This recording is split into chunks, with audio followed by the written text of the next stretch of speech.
Page 58, Clementine. Now on the previous two pages, 56, 57, they're introducing some things which I've already talked about in previous videos. And you can go over those, and if you have questions, just ask me about them. They've shown you, for instance, in other videos back up far, where like you could have a C chord here, then later they would show you a different C chord here. It's in the same notes, C, E, G, they're just in a different arrangement. Well, we call those inversions. I didn't use the word back then because they didn't introduce it to you back then. But you can invert it or turn it over, and it's an inversion. So we in C, for a C chord, this would be the root position or the original position with the name of the chord on the bottom. And it's also identified because each note is every other note. Then I can invert it or turn it over. I'll put the C on top up here. Now you'll notice here it's not every other note anymore. It's still a C chord though. You just know it's not in its root position. When you see where there's two notes or more between, it's not in its root position. First inversion, inverted it the first time. I can invert it again and put the E on the bottom, on the top, it is on the bottom. That's the second inversion. We've done second inversions in a previous video, you just didn't know it was called second inversion. If I invert it again and put the G on top, I'm back to the root position. So it's first and second inversions that you can have in any three-note chord. You can have a first and second inversion. That's all they are, really. That's just turning them over. It's no big deal. On the dominant seventh chord, now we've had the G7 and C7 and all those. That's a dominant seventh chord. I don't want to confuse you too much, but they're throwing all kinds of stuff at you. Let's take C major. All right, we have C major here. All right, no sharps or flats in this. I've already told you that the chords can have numbers according to the step in the scale. So here, if I go up to the fifth step in the scale, 1, 2, 3, 4, 5, and I build a chord on that, I get a 5-7 chord. I get a 5 chord, I add the 7th. So I get a 5 chord, and then I add the 7th, which is one more note. Again, I'm going to skip the notes. It's a 5-7 chord in the key of C. Well, it's also known as a dominant 7th chord because the 5th step is also called the dominant step. Big word.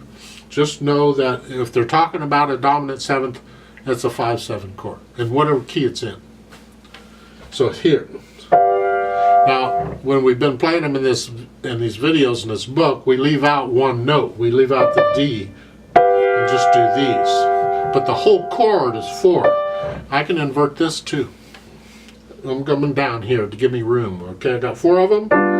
We know it's root position because the notes are every other note. And the name of the note's on the bottom. It's a G7 chord. It happens to be a 5-7 chord in the key of C. Is this confusing or what? So it's a G7 chord. I'm going to invert it one time. I'm going to take the G and put it on top. So we leave these alone, and I do this. Start to look familiar. Supposing I leave out the D. Does that look familiar? Done that before. Okay, going to put the note back. I'm here. That's the first inversion. Now I'll invert it again. I'll take the B and put it on top. That's the second inversion. I can invert it again. I put the D on top. That's the third inversion. See, if I got 4 notes, I can have 3 inversions. If I have 3 notes, I only get 2 inversions. If I got 2 notes, I only get 1 inversion. You can see the pattern? So that's that. If I invert it again, put the F on top, we're back to root position. because of the G. It's what they're talking about on page 57. So they go different keys, but I'm just telling you, I like to use C major because it just uses the white notes. It's easier to see. But you can do it in the other keys. Just remember the key signature. Does it have a flat in it? Does it have a sharp or whatever? Because you got to keep that in mind as you do these things. Now on page 58, as if you didn't have enough to think about, if you're still alive, it causes you to drink when you get this. At the top of the page, they're introducing what they call a waltz pattern. A waltz signature, a waltz time signature, a waltz, it's in 3/4 time in most cases. It's felt in 3 beats per measure. 1, 2, 3, 1, 2, 3, 1, 2, 3. Blah. That's a waltz. And there's a lot of different patterns you can play to a waltz. It's up to you and your imagination. They're showing you typical ones up there. They're using a C chord and then an F chord, C chord. So you can just play the pattern and use the primary chords of that key and you've got it pretty much. So if I go in the key of C, which is what the top line is, key of C.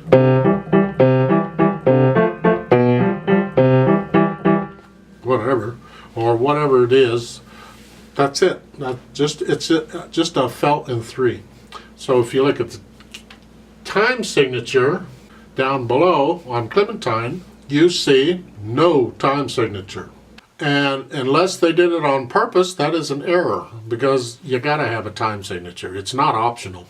But I'll tell you, the time signature is supposed to be 3/4 on this piece. So if you want to write it in with a pencil, little numbers 3 and a 4 at the beginning of the first line, you can put in the time signature. We're back to the key of B flat. I think we've already had B flats. 2 flats. All the B's and all the E's are flatted. Again, go do my scale video on B flat major. Just the beginner part of it, the one octave up and down, both hands. And learn the scale for B flat major. In Clementine, I want to talk about this just a little bit. Forget the rhythm for a moment. Let's just talk notes.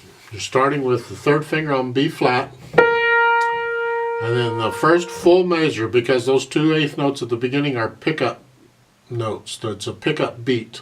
So it's like 3 and 1. The first full measure with the B flat, and then the thumb plays the F, and then you're going to little finger on the D's. Then they're telling you put the thumb on the B flat. Don't care for that, but I'm going to leave it alone for now. You got enough to think about. Second line, you're starting with the E flats, it's 4th finger. Second measure, you're going to put the thumb on the first B flat, and then a 3rd finger.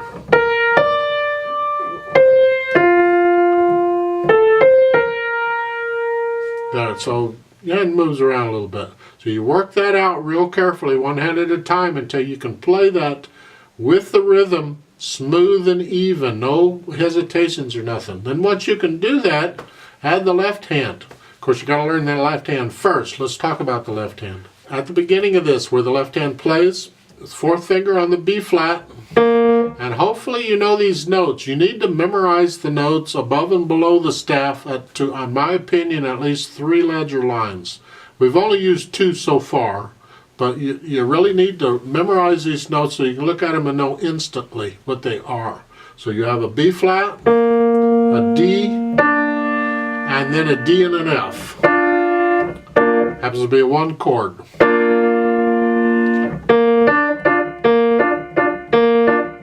The last measure of the first line, you have an A. And those 2 notes, that ugly thing, that's an E flat and an F. Happens to be a 5/7 chord, or a dominant 7th chord. Then on the second line, the second measure, it's back to a 1 chord. And then in the 3rd measure, you have a 5 or an A, and then an E, and then an E and an F again. It's back to the 5/7 chord. And then the B flat D. I recommend 4-2 on that. Then the last measure, it's the 1 chord. I recommend a 4-2-1 on that. And that's the left hand. So work out the left hand by itself until you can play it without any hesitation or nothing. Then when you can do that, you put both hands together to work it out until you can play both hands without any hesitations, and then play it with me. And let's check your notes and your rhythm. So we're going to pretend you've done all that. Now we're going to play it together slowly. Because there is a pickup beat, I'm only going to give us 2 counts, because normally I'd give us 3 counts and 3/4 time. But I'm just going to go ready and go and. So it would be like a ready and go and 3 and 1 and 2 and 3 and 1 and, oh, isn't that fun? Sing it if you want to. I ain't singing it. Now we've got first and second inning, so we're going to do all that. So in essence, we're going to play the thing twice, more or less. So put your hands where they go, if you can remember where all that is. Here. And here we go. Ready and go and.